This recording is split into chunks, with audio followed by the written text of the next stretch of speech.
Hello, Assalamualaikum ladies and gentlemen. My name is Saeed Ahmed. I am ACCA member. आज आपके सामने एक टॉपिक लेके आए हैं हमारे फाइनेंस मिनिस्टर साहब और स्टेट मिनिस्टर पाकिस्तान के.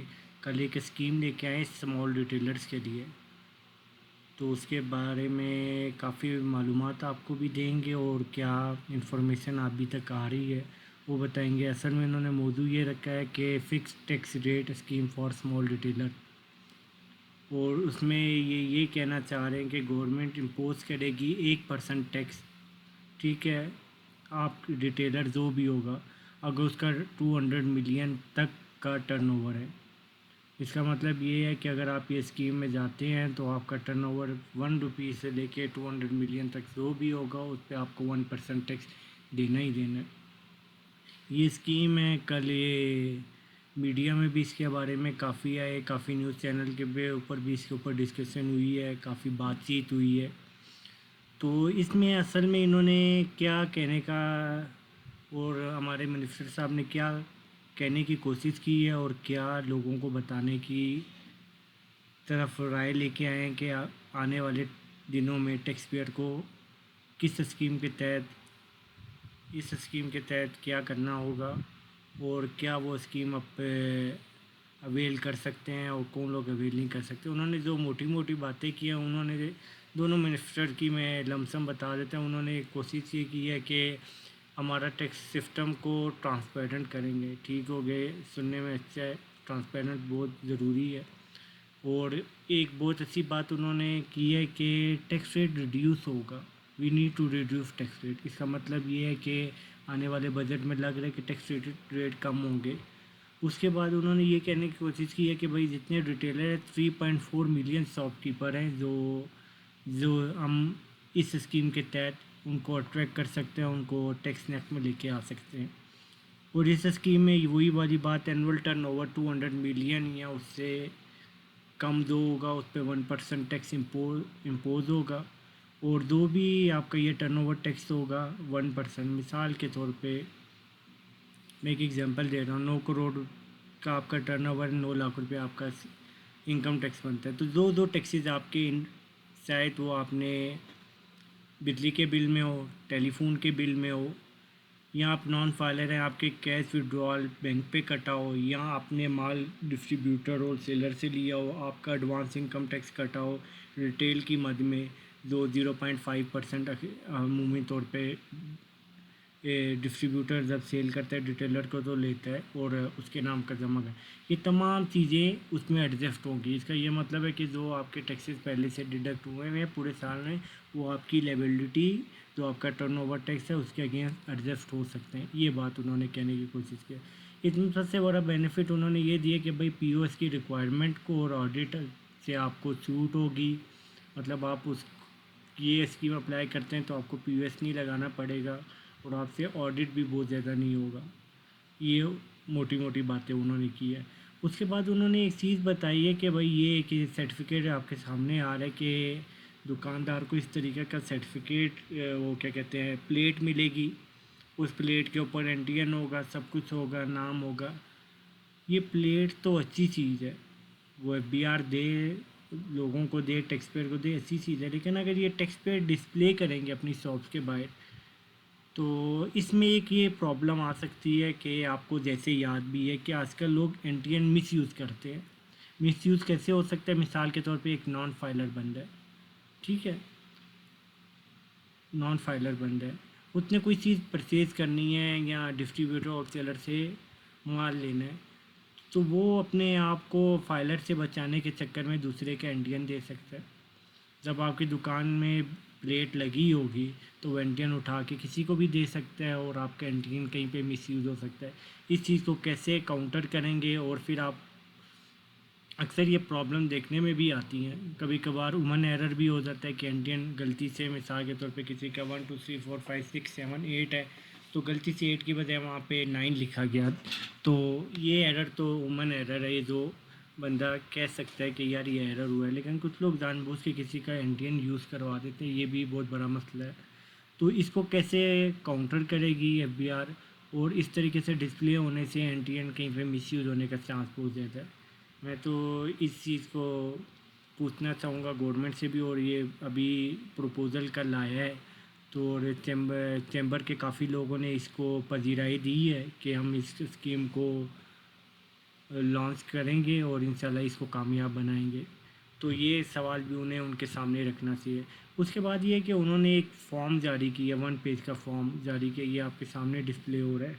और हम जैसे तमाम टैक्स कंसल्टेंट भी हो या जो इस फील्ड में, इनकम टैक्स की फील्ड में या सेल टैक्स की फील्ड में काम कर रहे हैं, उनको पता है एक ड्राफ्ट फॉर्म पहले भी आ चुका है जब बिहार ने 2026 के टैक्स रिटर्न का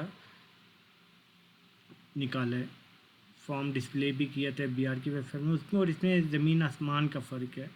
तो इस वाले में फॉर्म आप जैसे देख रहे हैं उसमें क्या है, सिर्फ आपने नाम लिखना है अपना, आपने अपना ख़रीद माल बताना है कि आपने कितना सेल किया, पूरे साल में कितना ख़रीदा है आपने, और आपके टोटल कितने खर्चे हुए हैं। उसके बाद आपने अपना मुनाफा बता के जो टैक्स बनता होगा वो जमा करवाना है, और जो आपका टैक्स बनता है वो आ जाएगा।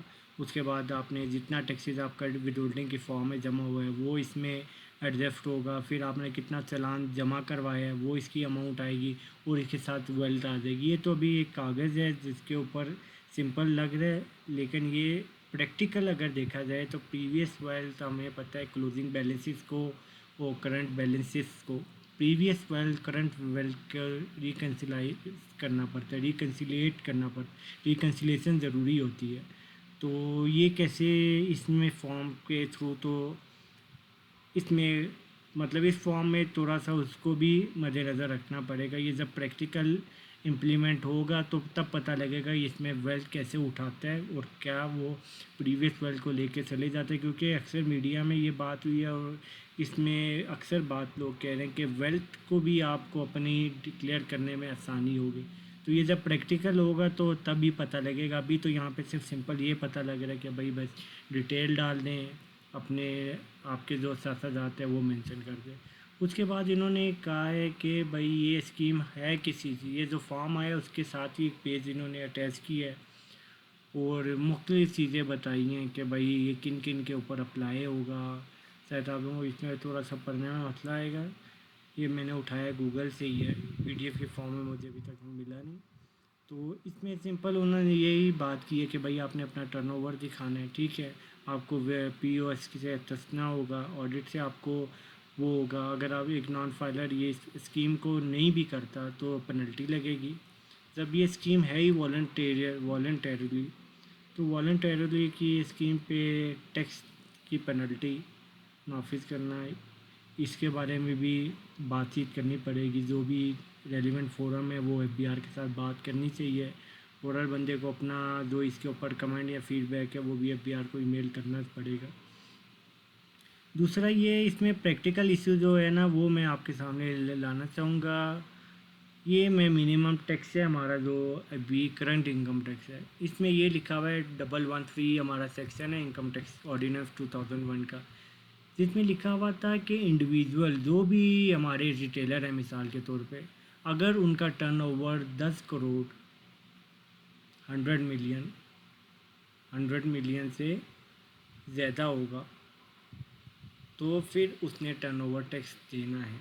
लेकिन यहाँ पे जो स्कीम लॉन्च हुई है उसमें 200 मिलियन लिखा हुआ है, और इसका मतलब है कि अब आपका नॉर्मल में लोगों को टर्नओवर टैक्स नहीं देना पड़ रहा था अगर उनका 10 मिलियन से 100 मिलियन से कम है, 10 करोड़ से कम का काम है, तो उन पे वो टर्नओवर टैक्स नहीं दे रहे थे। इस स्कीम के तहत मिसाल के तौर पर आपने 50 लाख भी अपना दिखाया है टर्नओवर, एक एग्जांपल दे रहा हूँ, तो आपको 50 लाख के ऊपर टर्नओवर टैक्स भी देना पड़ेगा। वो अल्टीमेटली बात ये है कि आपके जितने टैक्सेस हैं वो एडजस्ट होंगे तो लेबिलिटी नहीं बनेगी। लेकिन ये एक नॉर्मल टैक्स स्कीम में आपको फ़ायदा है कि आपको टर्नओवर टैक्स नहीं लगेगा। लेकिन अगर आप ये स्कीम अप्लाई करते हैं तो इसमें आपको जितना भी आप टर्नओवर दिखाएंगे उसके ऊपर आपको मिनिमम टैक्स देना ही देना है। दूसरा ये मिनिमम टैक्स इन्होंने 1% करार दिया है, जबकि हमारे इनकम टैक्स का फर्स्ट शेड्यूल के अंदर मुख्तलिफ रेट्स दिए हुए हैं मिनिमम टैक्स के हवाले से। सुई गैस वालों के लिए 0.75, इस तरीके से ऑयल रिफाइनरी के ऊपर मुख्तलिफ रेट हैं। इसमें डिस्ट्रीब्यूटर के लिए, फार्मेसी के और फास्ट मूविंग कंज्यूमर्स होते हैं, क्योंकि ये हमारे रिटेलर जो चीज़ें बेचते हैं वो ज़्यादातर फास्ट मूविंग कंज्यूमर में आती हैं। तो वहाँ पे वो करंट मुताबिक टैक्स रेट 0.25 है, जो स्कीम आ रही है वो 1% है। तो ये काफ़ी ज़्यादा अमाउंट बन जाती है। वैसे तो बहुत कम लगता है अगर आप 100 रुपीज़ को टर्नओवर बनाएं, लेकिन जब आप एकुमुलेट बैलेंस पर करते हैं तो बहुत ज़्यादा टैक्सेस बन जाते हैं। और स्कीम को देखा जाए तो स्कीम को कम अज़ कम भी, अगर ये स्कीम आई भी है तो इसको कम अज़ कम जो करंट रेट थे डिस्ट्रीब्यूटर के हवाले से और फास्ट मूविंग कंज्यूमर के, फास्ट मूविंग गुड्स के हवाले से उसके साथ मुताबिकत होनी चाहिए थी। मतलब जो फर्स्ट शेड्यूल में पार्ट 2 के अंदर है 0.25 है distributor of pharmaceutical product and fast moving consumer goods, इसके मुताबिक होना चाहिए था। बहरहाल उन्होंने एक स्कीम अनाउंस की है, अभी तक फॉर्मल एफबीआर की वेबसाइट पे ऐसा कुछ नहीं आया। हो सकता है बजट आए उसी में ये स्कीम या सेक्शन को इंसर्ट किया जाएगा और नया कानून बना दिया जाएगा। अब इसमें एक और चीज़ है कि सब कुछ तो सही है, टर्नओवर पे आपने टैक्स देना है, आपको सस्ता हो गया ऑडिट से, आपको पॉइंट ऑफ सेल भी नहीं लगाना पड़ा। लेकिन इसमें अच्छाई क्या होता है कि हमारे जो छोटे ताजिर बरादरी है, हम जो सेल टैक्स में भी रजिस्टर होते हैं, तो हमें इनपुट आउटपुट टैक्स के बहुत ज़्यादा मसले हैं। इनपुट टैक्स अगर एक बंदा दिल से अपना सेल टैक्स को देना भी चाह रहा है तो क्या करता है, वो सेल टैक्स बार बार अपने होलसेलर डिस्ट्रीब्यूटर को कहते हैं मैंने आपसे माल लिया है, काइंडली मेरे पोर्टल पे लोड कर दें। तो अक्सर डिस्ट्रीब्यूटर होलसेलर लोड करते हैं, अक्सर लोड नहीं कर पाते मुख्तलिफ़ वजूहत की बुनियाद पर। तो मतलब अपना जेनुइन इनपुट टैक्स को लोड करने के लिए भी हज़ारों मगजमारी करनी पड़ती है, स्ट्रगल करनी पड़ती है, फिर जाके वो इनपुट आके हमारे पोर्टल पे लोड होता है। तो अच्छा था इसमें सेल टैक्स का भी कोई इस कानून की वजाहत कर देते, ताकि रिटेलर के लिए इनपुट टैक्स और आउटपुट टैक्स की जो एडजस्टमेंट है उसके लिए भी आसानी हो जाती, ताकि इस स्कीम में इनपुट इनकम टैक्स को भी तो इन्होंने अकाउंट फॉर किया, तो सेल टैक्स को भी इसमें अकाउंट फॉर कर देना चाहिए, ताकि स्मॉल ट्रेडर के लिए ये आसानी होती कि वो इनकम टैक्स और सेल टैक्स दोनों को ही बेहतर तरीके से अकाउंट फॉर कर लेते हैं। उनको पता होता कि हमने ये इनपुट भी देना है, ये हमारा सेल टैक्स भी बनता है और ये हमारा इनकम टैक्स बनता है, ये हमने दे दिया है, हमारा भी ओवरऑल हमने अपनी तरफ से एफबीआर को क्लियर कर दिया है। ताकि बार बार वो अलग से इनपुट के लिए अलग रोला होता है टैक्स पेयर के लिए, क्योंकि इनपुट टैक्स एडजस्टमेंट के लिए आपको बार बार डिस्ट्रीब्यूटर के लिए ही खड़ा होना पड़ता है। फिर डिस्ट्रीब्यूटर कब लोड करेगा तब मैं अपनी सेल टैक्स रिटर्न फाइल कर सकूंगा। और वो एफबीआर को भी पता है भी बहुत सी सेल टैक्स रिटर्न है टाइम पे नहीं फाइलिंग हो रही, क्योंकि हर बंदे को अपने पीछे डिस्ट्रीब्यूटर का इंतज़ार करना पड़ता है, डिस्ट्रीब्यूटर को अपने मैन्युफैक्चरर का इंतज़ार करना पड़ता है। इसी तरीके से मुख्तलिफ सप्लाई चेन में हर बंदे को अपने से पीछे वाले का इंतज़ार करना पड़ता है, तब वो उसका इनपुट लोड होता है, तब जाके काम। अब आते हैं अक्सर बात पे कि चले ये इन्होंने कर दिया टर्नओवर, वैसे स्कीम लाई टर्नओवर पे 1%, लेकिन एक बात ये है कि भाई आपने सेल दिखा दी, परचेज दिखा दी, अपने खर्चे दिखा के प्रॉफिट ले, टैक्स देना है टैक्स पेयर ने, ट्रेडर ने, स्मॉल रिटेलर ने अपने प्रॉफिट के ऊपर। प्रॉफिट का रेट हमारा जो करंट चल रहा था वो अंदाजे के मुताबिक 6 लाख पे 0% था, 6 लाख से 12 पे 15% था, 12 लाख से 16 लाख पे 15% जो पुराना मिला के 90,000 जमा, 12 लाख से जितना ऊपर होगा 16 लाख तक उस पर 20%। तो मुख्तलिफ रेट है, मतलब 6 लाख पे 0 है, 12 लाख पे 90,000 है, 16 लाख पे 1,70,000 है, 32 लाख पे 6,50,000 है, इसी तरीके से 56 लाख तक पे 16,10,000 पे टैक्स है। ये हमारे फर्स्ट शेड्यूल में लिखा हुआ है। ये टैक्सेबल इनकम का मतलब है कि हमारे प्रॉफिट के ऊपर जो हमें टैक्स देना है, और एफबीआर की टैक्स रिटर्न जो आयरस सिस्टम है वो यही टैक्स उठाता है। आपने पॉलिसी तो अनाउंस कर दी, लेकिन जब तक आवाम को उसके प्रॉफिट पे भी रिलीफ नहीं मिलेगा कि भाई उतने टैक्स कितना देना है, 12 लाख पे 90,000 पे टैक्स बहुत बड़ी अमाउंट बनता है एक आम रिटेलर के लिए भी, क्योंकि टैक्स रिटर्न साल के एंड पे फाइल की जाती है और कैश फ्लो को देखा जाता है। उस टाइम किसी के पास काफ़ी टैक्स पेयर को यही प्रॉब्लम आती है कि लोग टैक्स देना चाहते हैं, लेकिन अब 12 लाख पे जो स्लैब है उस पे ही 90,000 पे टैक्स होगा, तो आवाम के लिए वो बहुत बड़ी अमाउंट बन जाती है। और आजकल के दौर में जिसमें क्राइसिस भी बहुत ज़्यादा हैं, पेट्रोल की मद में भी आपको पता है, और आजकल ह्यूमन लाइफ को मेंटेन रखना, अपने घर के खर्चे, अपने एक्सपेंसेस को जितना भी मिनिमाइज़ कर सके तो बहुत मुश्किलात से आम बंदा, आम तबका अपने अखराजात पूरे कर पा रहा है।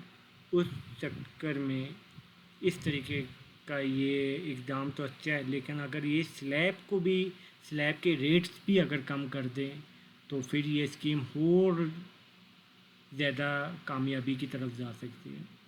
तो इनको चाहिए कि फर्स्ट शेड्यूल का जो टैक्सेबल इनकम के स्लैब रेट्स हैं 6 लाख, 12 लाख, 16 लाख, 32 लाख, 56 लाख और उससे ऊपर, इसके रेट जब कम करेंगे तो ये स्कीम ज़्यादा बेहतर होगी अल्टीमेटली, क्योंकि गवर्नमेंट ने और टैक्स पेयर ने अपना टैक्स प्रॉफिट पे देना है।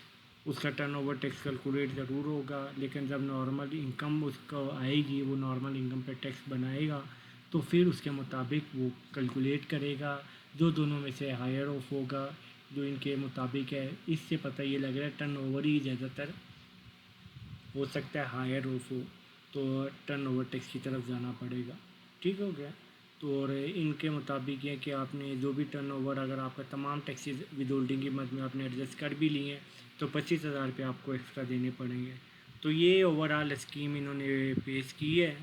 तो ये अभी तक मीडिया की हद तक है मेरे हिसाब से, क्योंकि एफबीआर के वेबसाइट पे ऐसी कोई नोटिफिकेशन अभी तक नहीं आई, और ये उम्मीद है ये बजट का पार्ट बन के फिर इस स्कीम को लॉन्च किया जाएगा।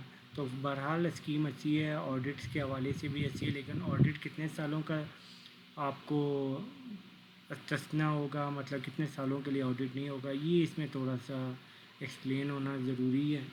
और सबसे अच्छी बात है कि इसमें जो स्मॉल रिटेलर है उनको विद होल्डिंग एजेंट नहीं बनना पड़ेगा, क्योंकि आज के दौर में बहुत से लोगों के जो ऑडिट्स होते हैं वो विद होल्डिंग एजेंट की बेस पे पार्टी को खुद विद होल्डिंग टैक्स ना काटने की बेस पे उसको खुद से अपनी जेब से, अपनी पॉकेट मनी से विद होल्डिंग टैक्स भी असेसमेंट के टाइम जमा कराना। तो ये ओवरऑल स्कीम है। तो इसके बारे में अपना फ़ीडबैक भी दें, और जो आपके रेलिवेंट पॉइंट है वो एफबीआर को ईमेल करें, ताकि आने वाले वक्त में अगर ये प्रॉपर लॉन्च होनी भी है तो आपके फ़ीडबैक को भी वो काउंट फॉर कर सकें। बहुत बहुत मेहरबानी।